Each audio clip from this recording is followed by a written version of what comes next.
안녕하세요. 저는 결혼 이야기가 오고 가는 남자친구가 있는 20대 후반 여자입니다. 이곳에서 사연을 들으시는 분들은 나이대가 조금 있으시다고 들었습니다.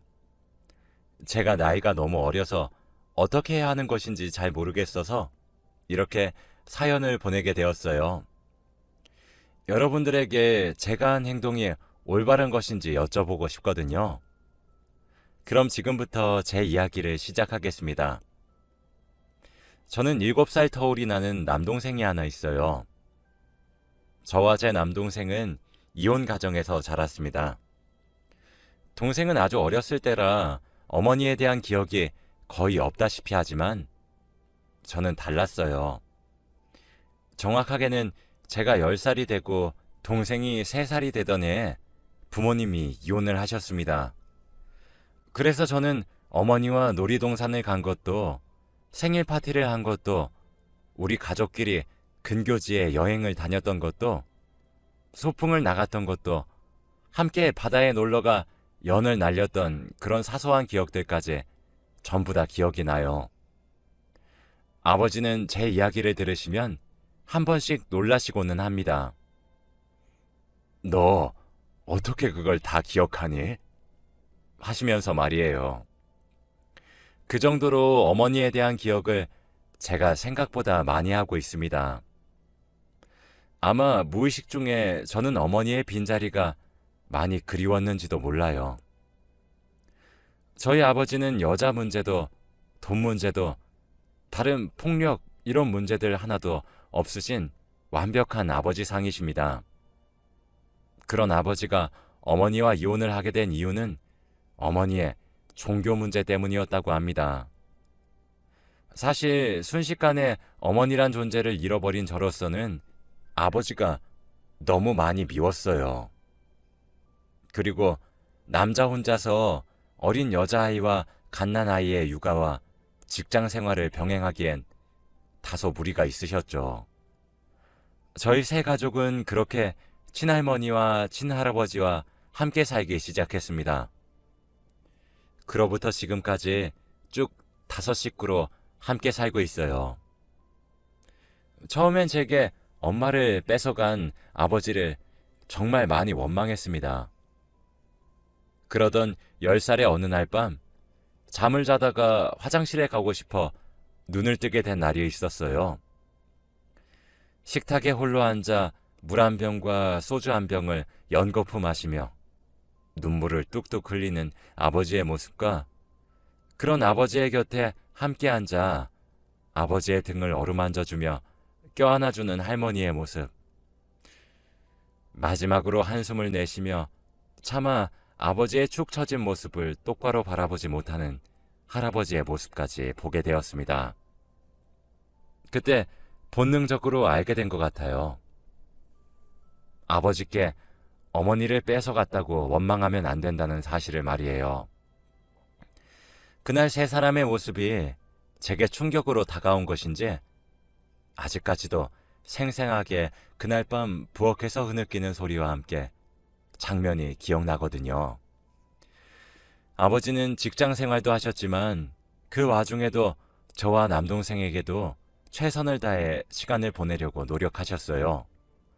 지금 생각해보면 아빠도 겨우 30대였는데 대단하신 분이시죠. 아버지의 사랑과 할머니와 할아버지의 사랑으로 저와 제 남동생은 잘 컸습니다. 그리고 저는 제가 성인이 되던 해에 아버지의 이혼에 대해 진실을 듣게 되었어요. 그 이전까지는 제가 제대로 이야기를 받아들이지 못할까 염려가 되셔서 얘기해주지 못했다고 하시더라고요. 아버지는 어머니의 종교적인 문제로 이혼을 했다고 합니다. 흔히 사이비라고도 말을 하곤 하죠. 어머니는 가정적이셨고 자상한 분이셨다고 해요. 하지만 어느 순간부터 돌변하셨다고 합니다. 매일 늘어가는 거짓말들도 힘들었지만 무엇보다 가정을 등한시하셨다고 하더라고요. 그러던 도중에 어머니는 아버지께 이사를 제안하셨다고 해요.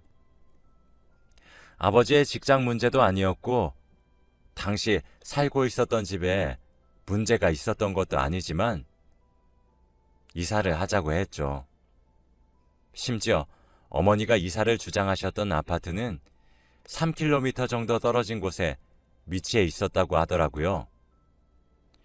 투자의 가치와 터가 좋다며 주장하는 어머니의 말에 아버지는 전적으로 따랐다고 했죠. 하지만 이사 후에 어머니는 좀 더 노골적으로 가정을 뒷전으로 생각하셨다고 했습니다. 그러던 어느 날 아버지가 외근을 했던 날이었는데 모처럼 일이 빨리 끝나서 집으로 이른 귀가를 하셨대요.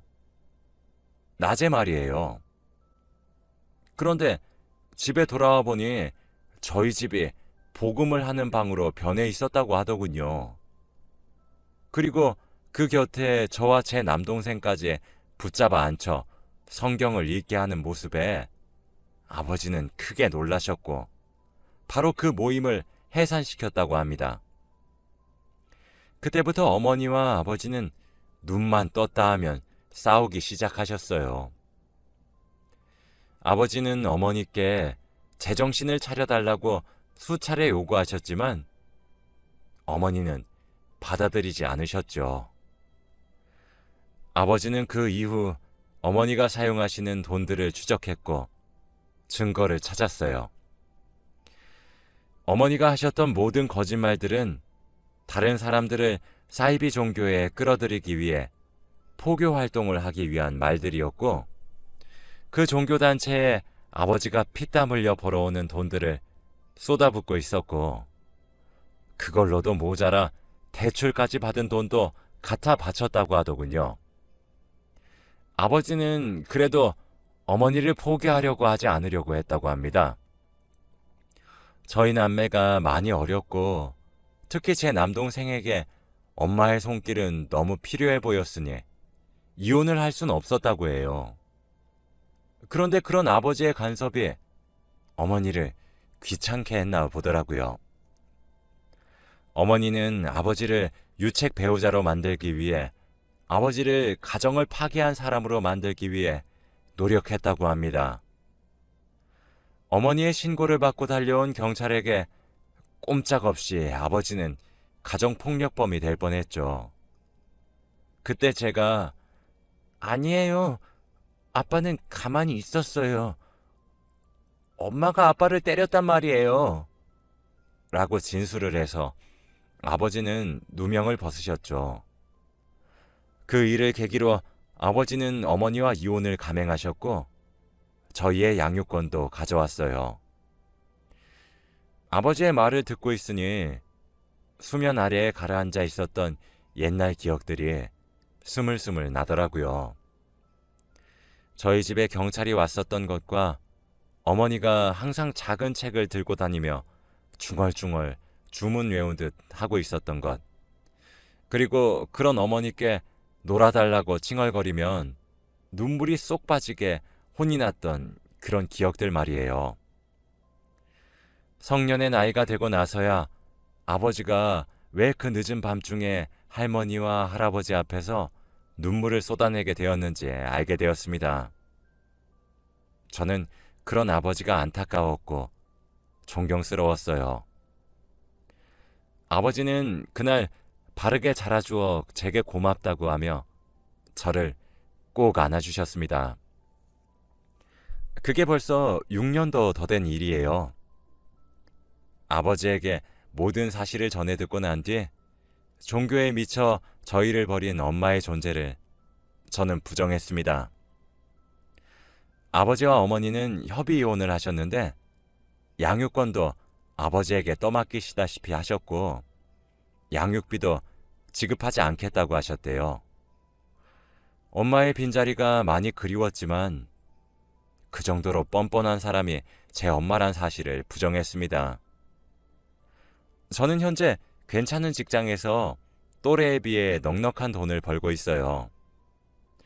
제 남동생은 곧 고등학교 졸업을 앞두고 있는데 저보다 공부 머리가 있어서인지 몰라도 저보다 더 좋은 수도권의 한 4년제 대학교에 입학했습니다.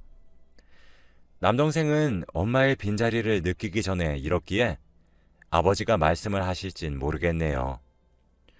아버지는 아직도 직장 생활을 하고 계시고 저도 나름 괜찮게 벌이를 하고 있어서 엄청나게 여유롭진 않지만 저희를 키워주신 할머니와 할아버지를 모시면서 5식구끼리 서로 의지하며 살고 있습니다.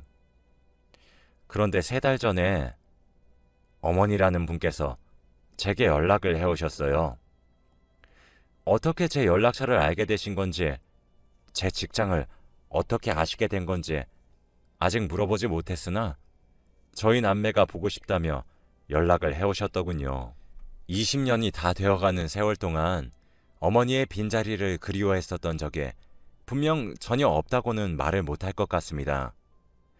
사실 학교에서 소풍을 갈 때 다른 친구들이 엄마가 사준 유부초밥 같은 것들을 보면 전 많이 부러워했고 운동회 때도 부모님 달리기 코너를 전 싫어했으니까요. 그렇게 저희 남매와 아버지를 버리고 가놓고 이제 와서 보고 싶다고 제게 연락해온 분을 제가 엄마라 생각해야 하는 건지 저는 도무지 모르겠더군요. 제게 그러시더라고요. 동생과 함께 밥 한 끼 먹지 않겠냐고 말이에요. 그동안 많이 그리워했었다고 너무 보고 싶었다고 말씀을 하시면서 제 손을 부여잡고 눈물을 또룩또룩 흘리시는데 솔직히 저는 많이 가증스러웠습니다. 회사 안에 있는 카페에서 무작정 저를 기다리셨다 눈물을 흘리시니 쪽팔리기도 엄청 쪽팔렸어요. 전 입사 이후 제 사수인 남자친구와 줄곧 사내 연애를 해서 내년 또는 내후년에 결혼하자고 이야기가 오고 가고 있는데 그런 곳에 어머니는 무작정 찾아오신 거였거든요. 저희 남매를 버리실 때도 무작정 본인이 원한다는 이유로 버리셔놓고 다시 저희 남매를 찾을 때도 무작정 찾아오신 모습에 솔직히 많이 어이가 없었습니다. 그걸 넘어서서 어머니가 너무 뻔뻔하게 느껴졌습니다. 그 이후 회사 로비에서 어머니가 절 붙잡고 우시는 모습을 목격한 많은 사람들로 인해 저는 변명 아닌 변명을 해야 했고 구설수에 올라야만 했어요. 어머니는 제가 곤란한 상황에 처하든 처하지 않든 신경조차 쓰시지 않는 것 같았습니다. 남자친구는 제가 이혼 가정인 것은 알고는 있는 상태지만 제가 정확한 이야기는 하지 않아서 자세한 사항은 몰라요. 남자친구는 제게 어머니께 너무 매몰찬 것 아니냐고 하더라고요. 그 질문을 들으니까 과연 누가 매몰찬가 생각을 아무리 해봐도 전 저라고 생각이 도무지 들지 않습니다. 고슴도치도 자기 새끼는 귀여워한다는데 어머니는 본인 배 아파서 낳은 자식 둘을 버리고 갈 정도였습니다. 그렇다고 그동안 저희를 보러 오기를 하셨나요? 양육비 한번 붙여주시기를 하셨나요? 세상에 태어나게 해주신 부분에 대해선 감사하지만 제가 자라면서 겪어야 했던 숱한 상황들과 상처들은요. 저는 지금 어머니의 모습도 가증스럽습니다. 본인의 연민에 빠지다 못해 취하셔서 세상에서 본인이 제일 불쌍한 사람이에요. 그런 사람이 정말 저와 제 동생을 낳았다는 이유 하나만으로 어머니 취급을 해야 할까요? 저는 어머니가 절 찾아왔다는 이야기도 그리고 동생의 존재도 찾는다는 이야기도 동생과 아버지께 해드렸습니다. 남동생은 어머니란 사람이 궁금하긴 한 정도였어요. 살짝 생긴 호기심인 것처럼 보였죠. 반면 아버지는 한동안 아무런 말씀도 없으시더군요. 한참 뒤에 그래도 나는 너희들의 아버지니까 애 엄마의 마음을 이해 못하는 것은 아니야. 부모 자식 간의 인연은 하늘이 정해준다고 해서 천륜이라고 하는데 내가 천륜을 어떻게 끊어놓을 수 있겠니? 그러니 아빠 생각은 하지도 말고 너희 남매 마음 가는 대로 행동하렴. 그리고 너도 지금 남자친구랑 결혼까지 할 생각이 있다고 했잖아. 혼주석 자리에 아빠 옆에 너네 엄마를 불러 앉혀도 나는 괜찮다. 라고 하시더군요. 저는 어머니를 그 이후 몇 번 정도 더 봤습니다. 저도 제 마음을 모르겠더라고요. 전 어머니를 증오하는 것에 가깝지만 그만큼 그리워했던 것도 같아요. 애증의 마음처럼요. 그래도 전 추억이 많았으니까요. 어머니는 다시 만나기 시작한 제게 미친 듯이 잘해주시기 시작했습니다. 마치 그간의 세월 동안 해주지 못한 것들은 전부 한꺼번에 해주시려고 애를 쓰시는 것만 같았죠. 그래서 저도 원망했었던 마음이 사르르 녹는 것만 같더라고요. 어머니의 휴대폰을 보기 전까지 말이죠. 어머니는 제게 저희 남매를 그리워했던 증거로 들이밀었던 것은 저희를 잊지 못했고 그렇기에 새로운 가정을 꾸릴 자신이 없었기에 다른 남자를 만나서 다시 가정을 꾸리지 않았다는 사실이었습니다. 본인도 그 세월 동안 많이 후회했고 그 종교에서 빠져나왔으며 더 이상 종교를 믿지 않는다고 하셨죠. 하지만 본인이 그렇게까지 깨닫는데 오랜 시간이 걸렸고 한 번도 찾지 못했던 자식들에게 다시 다가가려고 하다 보니 많이 망설이게 되었고 그러다 보니 지금까지 시간이 흐르게 된 거였다고 하셨거든요. 그날도 퇴근길에 어머니 집에 휴지가 다 떨어졌다는 사실이 기억이 나서 휴지를 사서 가져다만 주고 저는 집으로 가려고 했었어요. 전 항상 어머니 집에 가야 할 때면 어머니께 오늘 들리겠다고 미리 연락을 드리고 찾아뵈었어요. 하지만 그날은 제가 일하는 것이 너무 바쁘기도 해서 깜빡 잊고 연락을 드리지 못했습니다. 그래도 뭐 별일 있겠나 싶어서 가볍게 넘긴 것도 같아요. 그런데 저는 어머니의 집에 다다랐을 때 정말 기가 막혔습니다. 어머니는 아버지와 이혼을 하신 후 10평 정도 되는 소형 아파트에서 홀로 생활을 하신다고 하셨어요. 그런데 어머니네 집 현관문 너머로 성경을 외우는 소리가 들리고 있더라고요. 종교를 더 이상 믿지 않는다는 어머니네 집 안에서 말이에요. 전 문 앞에서 초인종을 눌러야 하는 건지 말아야 하는 건지 너무 당황스러웠습니다. 그런데 옆집에서 한 아저씨가 화를 내며 나오고 그 뒤를 아내로 보이시는 아주머니가 따라 나와 아저씨를 말리시더라고요. 아저씨는 어머니가 사시는 405호에 한 소리를 하고 오겠다고 성을 내시는 중이셨고 아주머니는 그런 아저씨를 말리며 괜히 엮였다 큰일 당하면 어쩌냐고 발을 동동 구르고 계셨어요. 저는 그 부부께 여쭙습니다. 자주 저러시나요? 라고요. 제게 돌아온 답은 기가 찼습니다. 매일 낮이며 밤이며 가리지 않고 저러는데 미칠 것만 같다고 하소연을 하셨거든요. 그러면서 저희 어머니를 여편네라고 칭하시면서 저 여편네 자식들이 불쌍하대요. 그 자식 중 하나인 제가 물어보고 있었단 사실은 꿈에도 모르셨겠죠. 전 그대로 발길을 돌려 집으로 돌아왔습니다.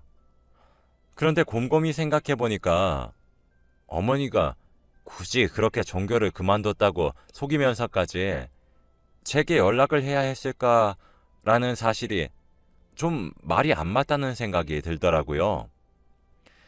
전 그 주 주말 어머니께 둘이서 밖에서 외식을 하자며 월급을 탔으니 옷 한 벌 사주겠다고 약속을 잡았고 주말에 어머니를 만났습니다. 어머니는 기분이 좋아지셨는지 저와 먹는 저녁 자리에서 잘 드시지도 않던 소주를 시켜서 연거푸 마시기도 하셨죠. 어머니를 집에 데려다 드린 후 전 어머니가 잠드신 틈을 타서 어머니의 휴대폰을 열어보았습니다. 네, 저희 어머니는 정말 순수한 의도로 제게 접근하신 게 아니었어요. 사이비 종교를 여전히 믿고 계셨고 어머니 혼자서 버는 돈으로는 모자랐는데 이젠 그 돈들마저 떨어지고 나니 제가 생각이 나셨나 보더라고요. 이제 제가 돈을 벌 나이니까요. 소위 말해 자식 등쳐먹으려고 제게 연락을 한 것이었죠. 그리고 저로도 모자라 대학을 졸업하고 취업을 하게 될 제 남동생의 돈까지 노리고 있더군요. 딸이 자신의 꾀에 홀라당 넘어온 것 같다며 오늘 월급을 받은 기념으로 어머니께 옷을 해다 주겠다며 연락해 왔다며 아직 어려서 그런가 많이 순진하다는 어머니의 발언에 저는 그때가 돼서야 인정했습니다. 어머니는 쓰레기와도 같다는 사실을요.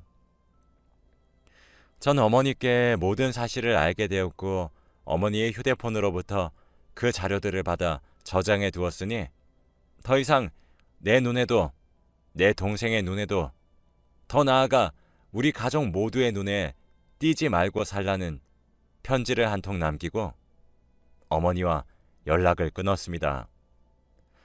저는 아버지와 동생에게도 모든 사실을 말해주며 찍어놓은 어머니의 휴대폰 속 대화들을 보여주었고 아버지는 격노하셨어요. 동생은 어이없어 하더군요. 그날 이후 어머니는 제게 미친 듯이 전화와 문자를 하기 시작했습니다. 어떻게든 연락을 한번 취해보겠다는 의지가 느껴진 정도였어요. 그걸로도 모자라 다시 회사에 찾아오려고 하시더군요. 회사 내 보안업체에 출입을 금해달라 요청도 했습니다. 아버지와 남동생은 제게 괜찮다며 오히려 위로를 해주고 있지만 제 마음은 그렇지 않은 것 같아요. 너무 서럽고 어떻게 부모란 인간이 자식에게 저렇게까지 뻔뻔하게 행동할 수 있는 건가 싶고 너무 분통이 터집니다. 아버지는 어머니를 보지 않고 사는 것이 가장 큰 복수라고 하는데 정말 그런 걸까요? 사실 그렇게 어머니의 이중적인 면모를 알게 된 이후로 시간이 많이 흘렀지만 전 상처를 많이 받게 된 것 같습니다. 아마 기대했던 어머니의 모습과 너무 많이 달라 더 큰 상처로 다가온 것 같아요. 아무리 과거에 잘못을 저질렀다고 하더라도 전 오랜 세월이 지나 어머니가 변했을 줄 알았는데 씁쓸함과 분함만 남아있네요. 저는 앞으로 어떻게 해야 할지 잘 모르겠어요.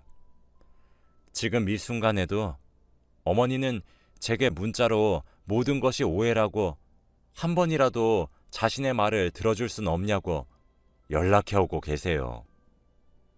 전 아버지의 말대로 이제 더 이상은 보고 살지 않으려고 합니다. 이게 정말 맞는 방법인지 모르겠어요. 시간이 지나면 괜찮아지기를 바라는 마음뿐이에요. 제가 겪은 이 상처도 언젠가 웃으면서 이야기할 수 있는 날이 오겠죠. 제 이야기는 여기까지입니다. 긴 이야기 들어주셔서 감사합니다. 요즘처럼 불안하고 모두가 힘든 시기에 다들 힘내시길 바라고 좋은 일만 가득하시길 바래요. 다들